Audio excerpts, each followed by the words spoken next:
never done this vlogging thing before.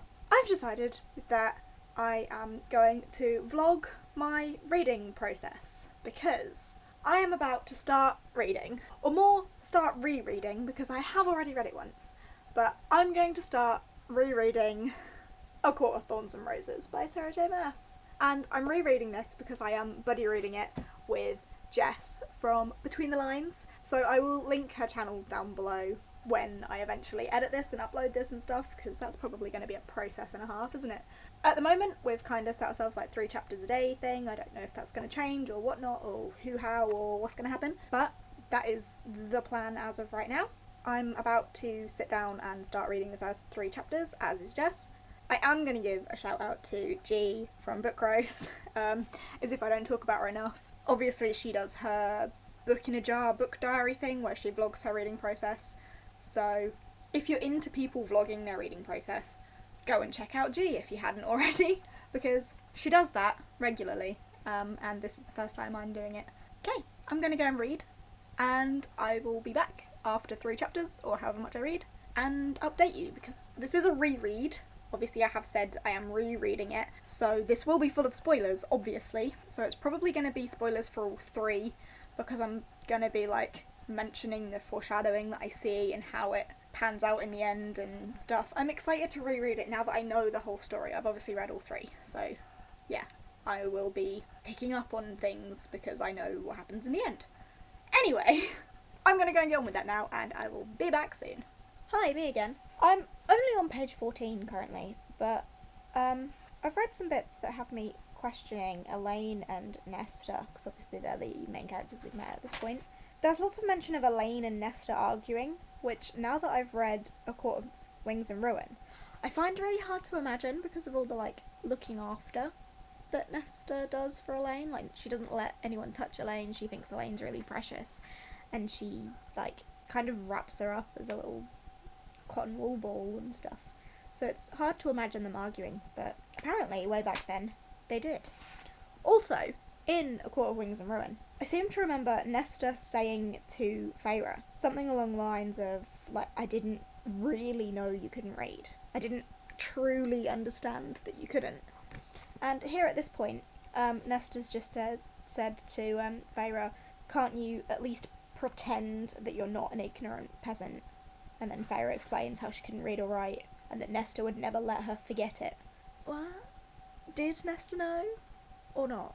Or was she just being bitchy at this point, but then later on, when she actually considers it was true, does she then think, like, I actually hadn't considered it properly? Anyway, I'm gonna carry on. Hi, me again. I've just read the bit where she explains the paintings on the drawer. Violets and roses I'd painted around Elaine's drawer, crackling flames I'd painted around Nesta's, and the night sky, walls of yellow stars standing in for white around mine. The night sky that she painted on the drawers, that Rhys saw and knew about. She's so connected to the night court. She's so connected to Rhys. Oh, foreshadowing. Oh. It makes me so happy but so sad at the same time. I love it. Page 27. One of the high fae could turn your bones to dust from 100 yards away. I wonder which one that is. More foreshadowing.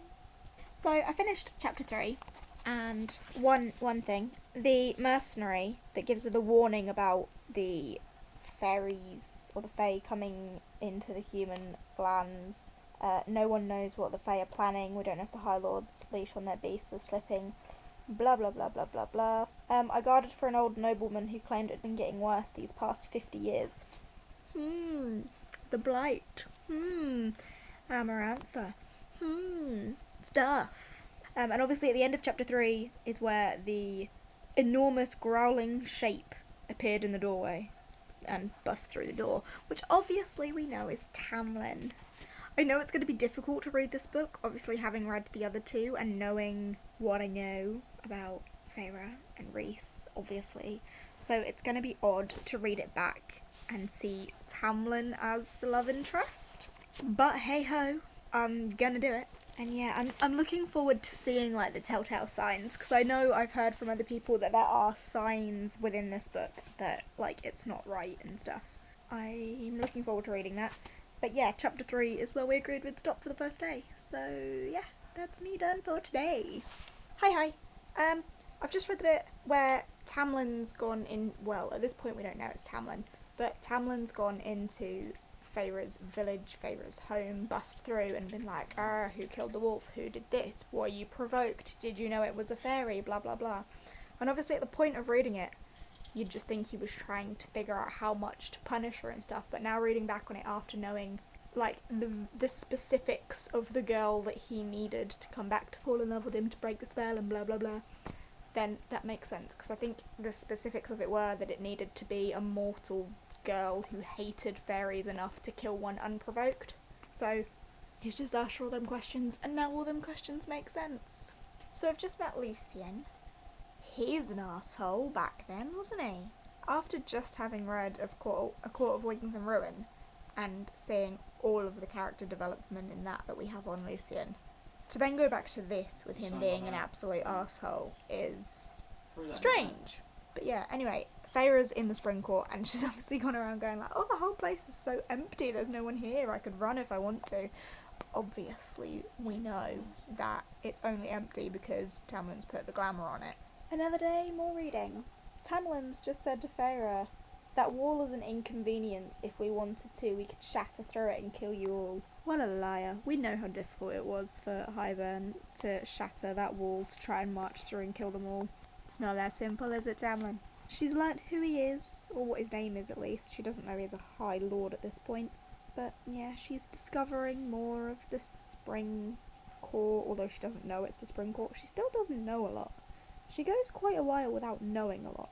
And he's now explained the blight and the masks and stuff, so she now knows a little bit more than she did before. Nothing exceptional in terms of, like, foreshadowing or anything.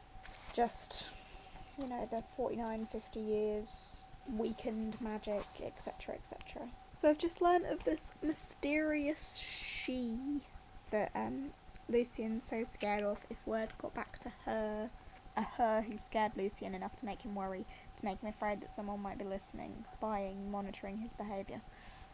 Obviously Amarantha, so the first we're hearing of Amarantha, yay. And Lucien's just dropped that first hint of the cereal. Feyre said to him, are there any fairies who will actually answer any of my questions if I trap them? And then Lucien said the cereal and told her of the danger and stuff, but we know that he's gonna get her to go and look for it anyway. But they've just bumped into this thing that's scary. I can't remember exactly what it is. Is it the bogey? We're now getting to the point where I remember later on Alice says something to Feyre. Can you even see me? Is the lighting that bad? Later Alice says to Feyre, like much later on, like, think about the things you've heard. Like all the eavesdropping you've done, think about it. Like, you know the answer when she has to stab Tamlin and work out that he's not got a heart. And I seem to remember there's something in this part with the Bogue, or is it later on, I don't know, but I'm going to be kind of watching out for those hints of him not having a heart. That's it for today. Also, I'm still finding it really weird that Feyre's, like, having to feel out Lucien and get to know him and stuff, and Lucien still being, like, a massive arsehole, which is weird, as A Court of Wings and Ruin had so much, like, character development for him, for us to then go way back here. I think I've already mentioned it like 3 times, I'm sure. And Feyre also mentioned something about, this mysterious her, is it a potential High Lady? No, because they don't exist. Until you, ha ha ha ha.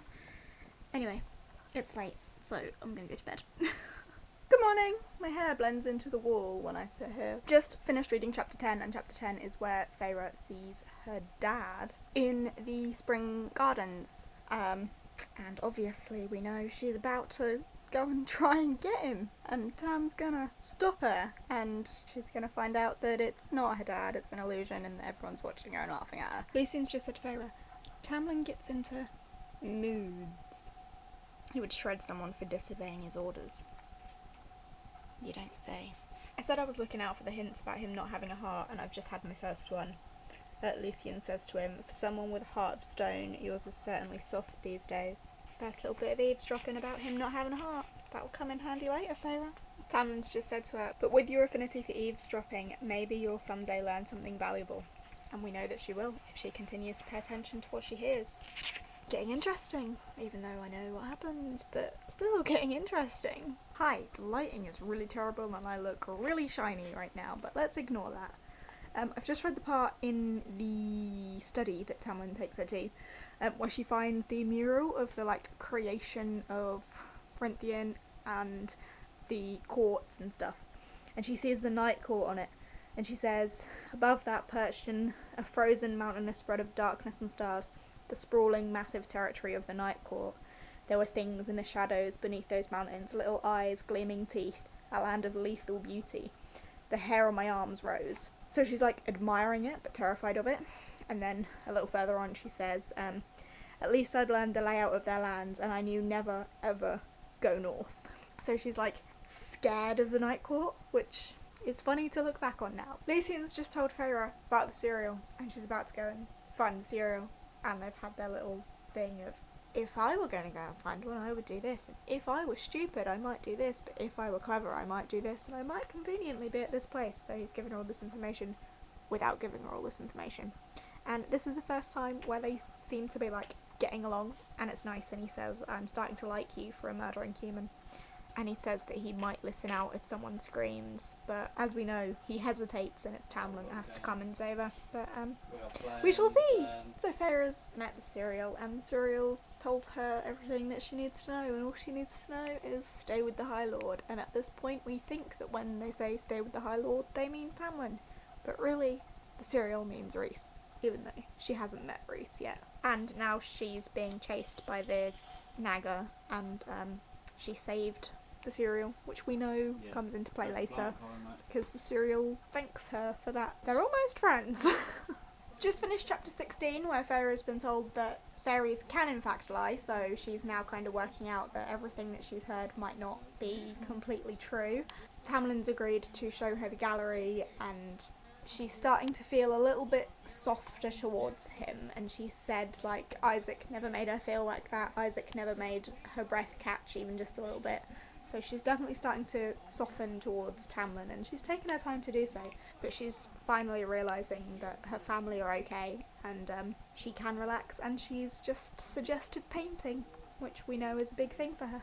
So I finished today's chapters on the bit where Feyre goes swimming with Tamlin in the pool of starlight, and she's informed of Lucian's background and stuff, and it's really cute. So I've just finished chapter 19, and I feel like chapter 19 is where Feyre's actually learned quite a lot. She's seen the gallery and she's had her paints and stuff, and Tamlin kissed her hands and her cheek, and it got a bit romantic between them, and her confidence is really starting to shine and she's feeling a bit more connected to him.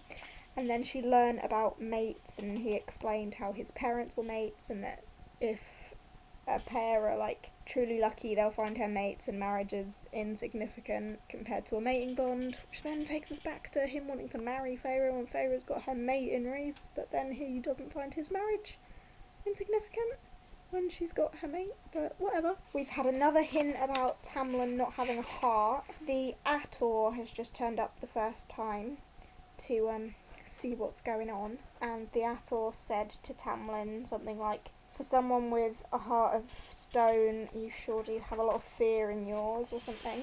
It all seems very fitting now, after Akamath and how we all feel about Tamlin after that, for him to, even in the beginning, not have a heart. So we've just met Rhys when he saves her from the 3 bony fairy things. And he says, I've been looking for you. A deep, sensual male voice I'd never heard.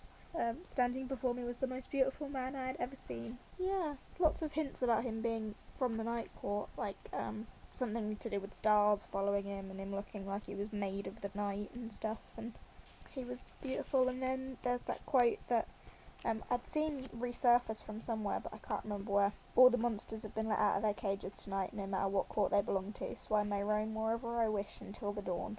And it's just lovely, even though it's not lovely, but just seeing him is lovely. And he was so nice to her, even though he's supposed to be horrible and she was scared, but he was nice. So I finished today's 3, and it leaves me with her saying that she wants to help and she doesn't want to be a burden, and would she rather that she went somewhere else and wasn't a distraction to him. And he pretty much said, no, don't leave, I want you here because I want you, pretty much. And then she said that she didn't lock her bedroom door that night. How nice. Obviously before that was also Kalanme, Fire Night, with the great Rite and stuff, where he has to go and have sex with someone in a cave, and he bit her, and there was that bit again, which was interesting.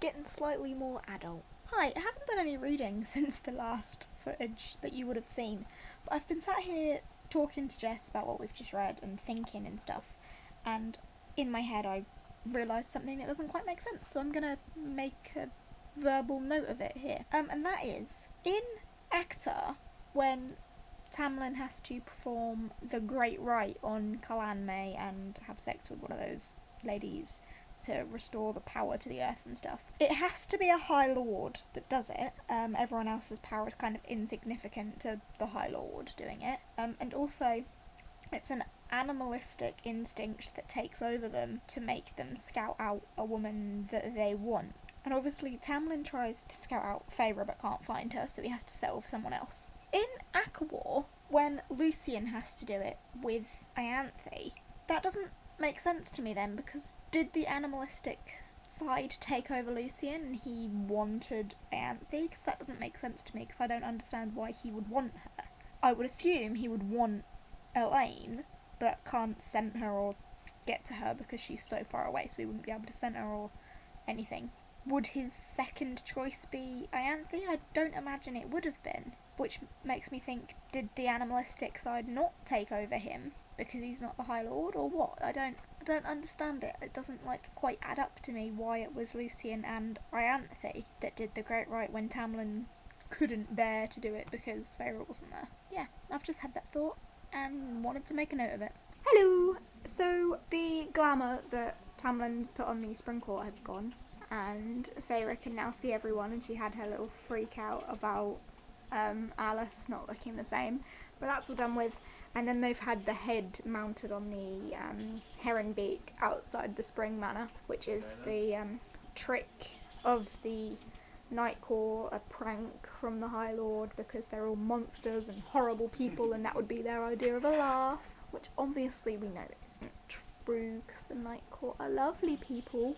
And Feyre's kind of recounting the stay with the High Lord, you will be safe, thinking that it means Tamlin when she is scared of the Night Court, but it means Rhys. It's so hard to read back on these bits about them, portraying Rhys as this horrible, monstrous person, and everyone in his court as killers and beasts and stuff, because I love them. All in good time, I suppose, all in good time. And we've just had summer solstice, where Feyre gets drunk on the fairy wine, and her and Tamlin share their first proper kiss, and it was the happiest moment of Feyre's life so far. There is so much more to come, Feyre, so much more to come. So, chapter 26 just happened, which is where Rhys goes into the Spring Court and into where they're having their lunch and terrorises them, pretty much. Even when he's doing that and he's being portrayed as this victim, obviously it's all from Feyre's point of view, Feyre's still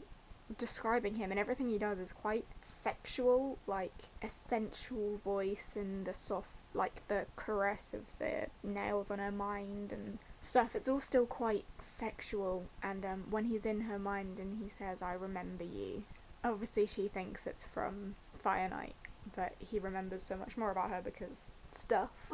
But yeah, it's weird to see him in that position and being the bad guy that he is, and when Lucian calls him Amarantha's whore, and he kind of flinches at it but not really, and he says something about just being a whore and him saying I haven't done it without my reasons, and obviously we know what they are, to protect the Night Court and to protect Valeris, and at this point they think that the Night Court's getting away with it all because they're part of Amarantha's army, because Rhys is doing what Amarantha says and he's the High Lord of the Night Court and stuff, but obviously they don't know about Valeris and everything that Rhys does to protect his people. I'm glad that we finally met him, but it is definitely strange to see him in that way.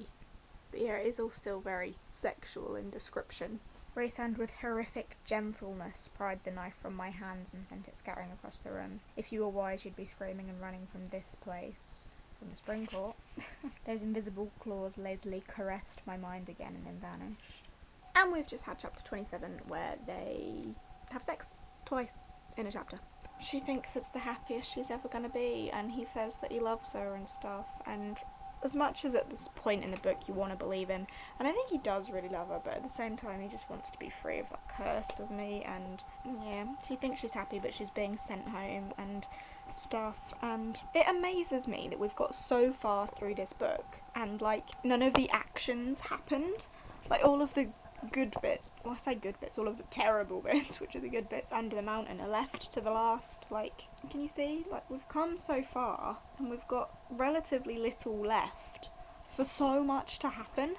I was talking to Jess about it and she was saying, like, I hope it's not all just their love story and that actually something's gonna happen. And it does, but I just hadn't realised that it took so long for anything to happen. Do you know what I mean? Hello!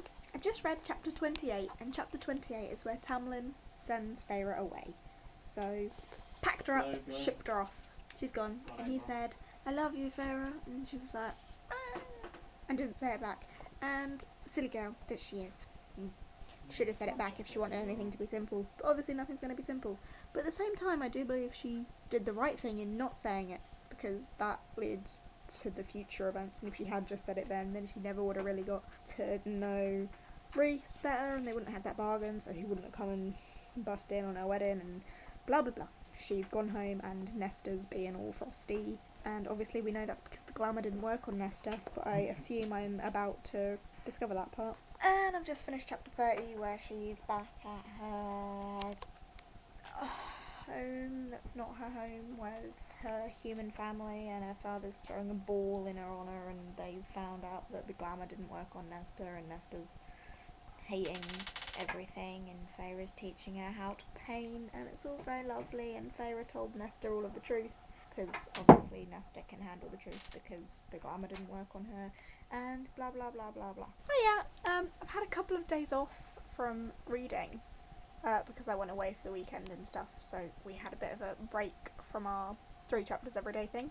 It's only been 2 days, so not too long of a break. I'm about to get back into it. Feyre's returned to the spring court to find it absolutely empty and trashed, and the glamour's worn off her sisters. Obviously Nesta never had one, but Elaine now remembers everything, and she said she's going to go back to do everything that she possibly can to help and tell Tamlin that she loves him, but he's not there.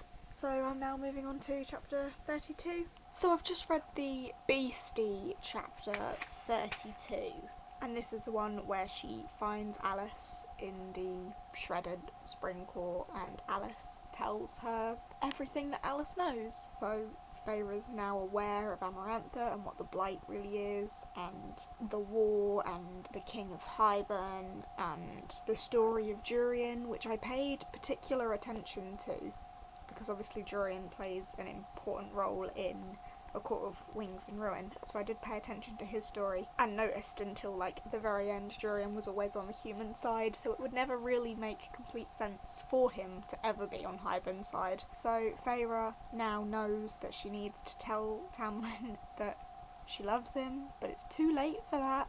Like, it's already happened. But she can still try, and she still wants to try, and she wants to prove that she can do something, and she wants to tell him that she loves him and that she's sorry, and she wants to, well, she doesn't want to die, but she wants to kind of be in a position where if she dies, she knows that she's died doing something for the people that she's doomed. So she now knows a lot more. That is the chapter where we learn an awful lot. And I'm not gonna lie, even though, like, I know what happens and everything, I did feel, like, emotional for Tamlin. Like, him sending all of these people over the wall. And you really see that Tamlin's intentions were good, and that he did love her, and he loved his people, and he's never, or up to this point, he's not a bad guy. I don't think he ever really was a bad guy. Just unfortunate circumstances, I suppose. So I'm up to page 290. So can you see how little we have left? There is still so much to happen. Like, we're not even under the mountain yet, and there is still so much to happen in so little book. But one more chapter for today, which I guess is going to be her journey to under the mountain through the, like, caves and stuff. I don't know. Alice has just said to Feyre, like, there's one more bit left of the curse, one bit that I can't tell you. My bones are aching from even mentioning it. If I can't tell you, she still doesn't want you to know. But keep your ears open, girl. Listen to what you hear. And this is where all her eavesdropping is important, and she needs to know that Tamlin doesn't have a heart. The ACOTAR has just found her in a corridor under the mountain, and that's where we're leaving it for today. The fun really is about to begin for Feyre. Just finished chapter 34, and we've met Amaranth, and Feyre's struck her bargain that she'll do the 3 tasks despite being told not to do the 3 tasks, and Amaranth has said that there's going to be a riddle, but we haven't heard the riddle yet, but we know what the riddle is, don't we? So yeah, things are hopefully... Well, I say hopefully, I know what's going to happen. Things are going to get more interesting, more action-packed, I suppose. And we're going to see more of Rhys, although I know I've said it multiple times, but we've got, like, barely anything left. Hi, just another quick note. I've just read a bit about Jurian being trapped inside the ring, and Feyre says, Amarantha keeps the eye of his preserved through her magic, keep his soul and consciousness bound to it, he'll remain trapped, watching through it. A fitting punishment for what he did, but the rage and despair and horror Jurian must endure every day for eternity. Deserved, perhaps, but worse than anything I could imagine, because that just shows the horror that he goes through with Amarantha as well, which is why in the end he obviously turns out to be a good guy. I've just finished chapter 35, where the full moon has arisen and Feyre is about to go for one of her first trials. Obviously, previously in that chapter, we've had some Rhys action of him holding Lucian's mind and him watching Feyre, and Feyre working out that if he wanted to know my name, he could just get it out of my head. Why is he playing games? Why is he lying? He knew what I looked like. Why didn't he tell that it wasn't me? Blah, blah, blah. So Feyre's doing some brain work, trying to work out the riddle. We've now been told the riddle, which obviously we know the very cliche answer to, but it's going to take Feyre a while to get to there. But yeah, she's about to start her first trial in chapter 36, and I'm going to continue. So I've just read the bit where Rhys falls in love with her. Obviously at this point we don't know that he's in love with her, because that doesn't happen until like the end of the second book, but she's just laid her trap for the worm, and one of the fairies says, "What's it doing?" A deep, elegant voice replied this time, "She's building a trap," Rhysand. "But the Midden God relies on its scent to see," Rhysand answered, and I gave a special glower for him as I glanced at the rim of the trench and found him smiling at me, and Feyre just became invisible. His violet eyes twinkled. That is the point where later in Akamath he says that he fell in love with her when she laid the trap, because it reminded him of Cassian. But there you go, it's just happened. He's happy that she's gonna live. Everyone bet that she would lose, and she won, and only one person bet that she would win. And do we know who that is? I think we know who that is.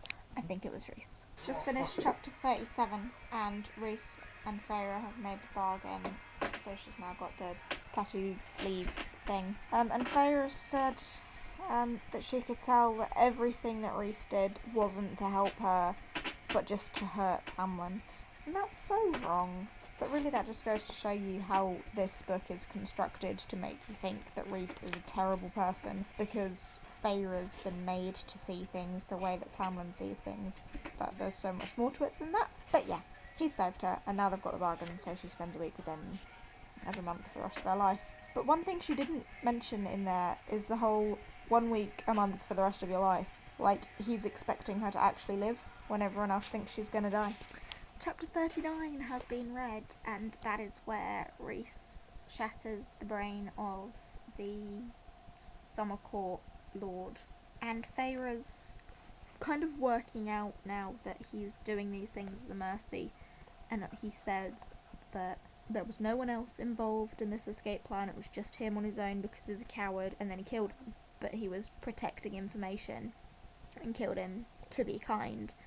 And Feyre's realising that, and obviously realising that he's not as terrible as they make him out to be, but that's gotta be difficult, obviously. I can't wait to reread A Court of Mist and Fury. Rhys has just completely, properly guided her to sanity. The lighting is so bad right now. after she's completed the second task and she wants to just break down and cry and feels awful, he helps her. He uses the bargain, I suppose, but the bond, to talk into her mind and say, like, don't let her see you cry, keep your head up, stare at her, stand your ground, turn and leave, like, guiding her through each step so that she doesn't completely break down. And it's just so lovely. Feyre obviously thinks it's all a game, but he really cares and he wants her to succeed and he wants to see Amarantha suffer. Are you ready for this? Right? It took me a long while to realise that Rhysand, whether he knew it or not, had effectively kept me from shattering completely. Of course he knew it, Feyre, that was his plan, because he loves you. I don't know why I expect you to know this, but I do. I've just finished chapter 41 even, and that's the chapter where Rhys sends the music into her cell, into her little chamber thing, and she gets like carried away from the music and it brings her some sort of happiness, and she realises that she doesn't want to be in that horrible dark place. She wants to be happy and she wants to love. Rhys pulled her out of the darkness yet again, because that is what he does best. Continuing, I believe we've only got like 4 chapters left, I think, so not far.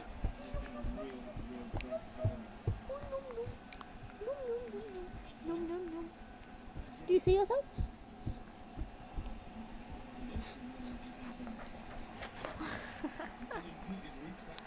I've now finished chapter 42, which is the chapter where she goes into that little cupboard room with Tamlin and they start like smooching and stuff, and her paint all gets ruined and stuff, and Rhys goes and saves her again. And Feyre said something at the end of this chapter like, regardless of his motives or his methods, Rhysand was keeping me alive and had done so even before I set foot under the mountain. So she knows that he wants her alive, and then she said the whole thing about, when you healed me, you could have asked for every single day of my life, and I would have said yes. And he was just like, I know. Because he's a good guy, and it's really starting to show, even though we've only got a few chapters left. But he's pretty much made his motives clear. He's explained that he does hate Amarantha, and he's explained that what he's doing to make Tamlin angry is so that he will then kill her when Feyre gets rid of the curse and stuff. So he's explaining that he is a good guy and he is on her side, and he's saying like, oh, for heaven's sake, have you not thought about why I don't like touch you in inappropriate places? Yeah, I think we're now about to witness the final task. Consider me confused. When we first met Amarantha, she was described as having, I found the page, as having red gold hair. Okay, so that was on page 296 when we first met her. Feyre's now going into her 3rd trial, and her black hair shone. Not Feyre's black hair, because Feyre doesn't have black hair. Amarantha, her black hair shone. So does she have black hair or does she have red gold hair? I just thought I'd pick that up. Not that it matters, because she's gonna die soon. And I've just finished the chapter where Feyre kills Tamlin. So that's chapter 43, and she's worked it all out and she's put the pieces back together in her mind again, and she knows that she can't kill him because he doesn't have a heart that can be pierced, so he's gonna live, and she pieced it all together, and she was really clever for a stupid human girl. I can't wait for the last couple of chapters because there's just so much, but she's done it. I love you, stabbed him and stuff. But that's 3 chapters, so I'm now going to go and talk to Jess and see how she's doing at this point, and then I think we're going to finish the rest of it right now, because there's literally only like another couple of chapters left, so we are going to finish it now, but I just want to see how she's dealing with this point. Chapter 44 is just a chapter of feels, isn't it, really? So chapter 44, we have, she's killed Tamlin, sorry, getting comfy, she's killed Tamlin. And then Amarantha's like freaked out and being like, I'm still not going to free him, I'm still not going to do anything. And Rhys is like crying as if he cares. Rhysand yelled my name again, yelled it as though he cared. Because he does care, because he loves you, because you're mates. The bond between us went taut. Which bond? The bargain? The mating bond? Don't know. I flashed between my body and his, seeing myself through his eyes, bleeding and breaking and sobbing. And then you do that in future books because you guys can just get into each other's minds and it's adorable and then she works out the riddle. And the riddle, I think, is the one bit that I really do not like about this book. It's so, like, cheesy and typical and stuff, but I get how it's important with it being love and everything, because let's face it, it's a love story between her and Tamlin, but then her and Rhys. But yeah, she got it, and then Tamlin's eyes went wide before something forever cracked in my spine. So Feyre's just died, and the beginning of chapter 45, I've just turned the page. I was far away but still seeing through eyes that weren't mine, seeing through Rhys's eyes, of course. 44 was just a chapter of feels, and in my ACOTAR book babble, I did say how when Sarah was writing Rhys's death and we see Feyre's intense panic in that, now that I know everything that I know and I'm reading back on this scene, Rhys's panic isn't as intense, and Tamlin doesn't even have an intense panic of death, or at least he doesn't in this. He might in the next chapter. Oh, he's still top Tara. But fucking Sandor. Rhys is the one shouting out her name and stuff, and Rhys is the one that at this point has tried to lunge for Amarantha, to kill Amarantha. Feyre, someone roared, not someone, Rhys. Rhys yelled my name again, yelled it as though he cared. He's yelling her name desperate for her, because he loves her. So even though it's not as obvious, he's still got that panic of someone that he loves is dying. And I'm just not getting that panic from Tamlin. At this point, I know Jess reading this is still unsure of Rhys, because you are at this point in the story, aren't you? But I wonder if she is thinking the same thing or not, if she's realising that Tamlin's eyes went wide, that's all we've got. We've got Tamlin saying, I'll do anything to Amarantha, but it just doesn't seem to have that intense panic that in ACOTAR Feyre has for Rhys, and I'm kind of getting from Rhys here with him desperately calling her name. But yeah, reading it back, knowing what I know, I can see his emotions more. Chapter 45 was an incredibly small one, and they've all just offered their kernel of light to Feyre, so she's about to be revived. But their masks have come off. She's obviously answered the riddle, so their masks have come off, and she's dead and seeing everything through Rhys's eyes, and it's really cute. But yeah, time for 46. I'll be back. I've actually finished it. There we go. Job done. The end part. Oh god, that end part. That little conversation between Rhys and Feyre when he beckons her out onto the balcony thing under the mountain and she sees daylight and stuff. And he's like, oh, goodbye for now and stuff. How does it feel to be a high fae? And she says the whole, maybe it'd be easier if they changed my heart too. And he says, be grateful of your human heart, Feyre, pity those who don't feel anything at all. And it's all just so cute. And then, goodbye for now, he said, rolling his neck as if we hadn't been talking about anything important at all. He bowed at the waist, those wings vanished entirely, and had begun to fade into the nearest shadow when he went rigid. His eyes locked on mine, wide and wild, and his nostrils flared. Shock, pure shock, flashed through his features at whatever he saw on my face, and he stumbled back a step. Actually, stumbled. What is... I began. He disappeared. Simply disappeared. Not a shadow in sight, into the crisp air. And that is obviously where we later discover that the mating bond for him snapped. And he knows that she's his mate. And he now has to go home back to the Night Court and let her be happy. And obviously we know later on that he wasn't actually going to hold her to the week every month for the rest of her life, because she deserved to be happy after everything that she had done.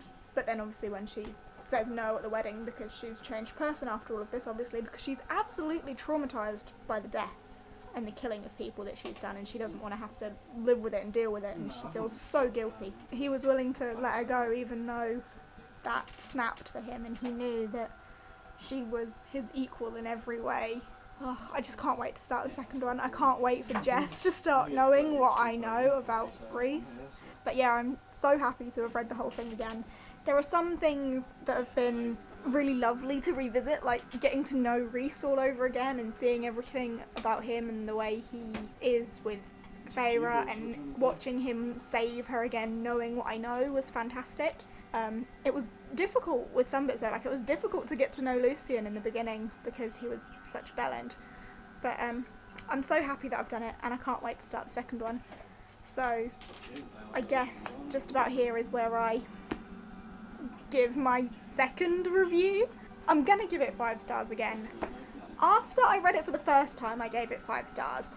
And then I read ACOMAF and thought, holy shit, that's better than ACOTAR. ACOTAR deserves 4 stars. But now I've read the whole thing, and I am seeing all of that foreshadowing in there. It is really a fantastic piece of work, so I'm still giving it 5 stars, because I do honestly believe that the whole series deserves 5 stars. Like, each book deserves the highest rating it can possibly get. So I'm still going to give it a 5-star rating.